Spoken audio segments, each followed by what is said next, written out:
দৌড়ে যাচ্ছি সেখানে আমার দায়িত্বের জায়গা থেকে আমার ওইখানে যাওয়াটা প্রয়োজন, সেখানে আমি দৌড়ে সেখানে যাচ্ছিলাম। মানুষ কিভাবে চলাফেরা করবে এটা পর্যন্ত রেস্ট্রিকশন দিয়ে ফেলতেছে। প্রিয় বন্ধুগণ, আপনারা ভুল বুঝবেন না, এই বট বাহিনীর অপপ্রচারে গা ভাসাবেন না। বিসমিল্লাহির রহমানির রহিম। প্রিয় বন্ধুগণ, আসসালামু আলাইকুম। আপনারা সকলেই জানেন আজকে ঢাকা বিশ্ববিদ্যালয়ের মাটিতে বাংলাদেশের প্রধানমন্ত্রী জনাব তারেক রহমান এসেছিলেন। তো নিঃসন্দেহে এটা আমাদের কাছে একটা উচ্ছ্বাসের বিষয়। আর দুটো প্রোগ্রাম ছিল, একটা সিনেটে, একটা সমাজ বিজ্ঞান ভবনে। তো যেহেতু উনি প্রধানমন্ত্রী ঢাকা বিশ্ববিদ্যালয়ে আসবেন, সেক্ষেত্রে আমাদের তো কিছু দায়িত্ব অবশ্যই সেখানে থাকে নিঃসন্দেহে। তো সে দায়িত্বের জায়গা থেকে আমি সকালে ক্যাম্পাসে ঢুকতে জ্যামের কারণে আমার কিছুটা লেট হয়ে গিয়েছে। আমার যেখানে আমার দায়িত্বের জায়গাটা ছিল সেখানে যাওয়াটা আমার খুব প্রয়োজন ছিল। তো আমি দেখতে পেলাম একটা ভিডিও কেন্দ্রিক বিভিন্ন বট বাহিনী এটা নিয়ে বিভিন্ন ধরনের নেগেটিভ ছড়ানোর চেষ্টা করে যাচ্ছে যে প্রধানমন্ত্রীর গাড়ি পিছনে আমি দৌড়াচ্ছি। আসলে সেখানে কোনো প্রধানমন্ত্রীর গাড়ি ছিল না। আমি লেট করে বিশ্ববিদ্যালয়ে আসার কারণে আমি আমার জায়গায় যাওয়াটা আমার খুব জরুরি ছিল, যার ফলশ্রুতিতে আমি দ্রুততার জন্য আমি যে দৌড়ে ওই জায়গাটাতে যাওয়ার চেষ্টা করতেছিলাম। যখন সাংবাদিক এটা ভিডিও করে আমার চোখে আসছিল, তখন আমি ওনাকে ডেকে নিয়ে বলছি যে আমার কাজ আছে, এই জন্য আমি দৌড়ে সামনে যাচ্ছি, আপনি ভিডিওটা করেন না, এটা থেকে দূরে থাকে। পরে দেখলাম সে সাংবাদিকই সে ভিডিও ছেড়ে দিচ্ছে বিভিন্ন নেগেটিভ দিয়ে যে আমি দৌড়াচ্ছি।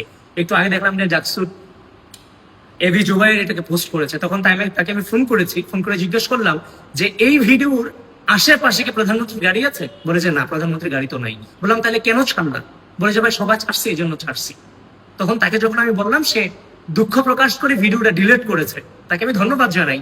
তো এভাবে শিবিরের টপ টু বটম থেকে শুরু করে যত পেজ আছে, রাজনৈতিক ভাবে মোকাবেলা করতে ব্যর্থ হয়ে বিভিন্ন ধরনের এই পোস্টগুলোকে যে আমাদের এই কার্যক্রমগুলোকে বিভিন্নভাবে বিভিন্ন পেজে নেগেটিভ ছড়িয়ে আমাদের ট্রল করার অপচেষ্টা করে যাচ্ছে। কিন্তু ঘটনা হচ্ছে আমি যখন দৌড়ে যাচ্ছি সেখানে আমার দায়িত্বের জায়গা থেকে আমার ওইখানে যাওয়াটা প্রয়োজন, সেখানে আমি দৌড়ে সেখানে যাচ্ছিলাম।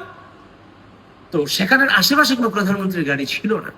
তো আপনি যে আমার দায়িত্ব পালনটা খুব জরুরি, সেখানে আপনারা আমাকে যাইতে দিবেন না?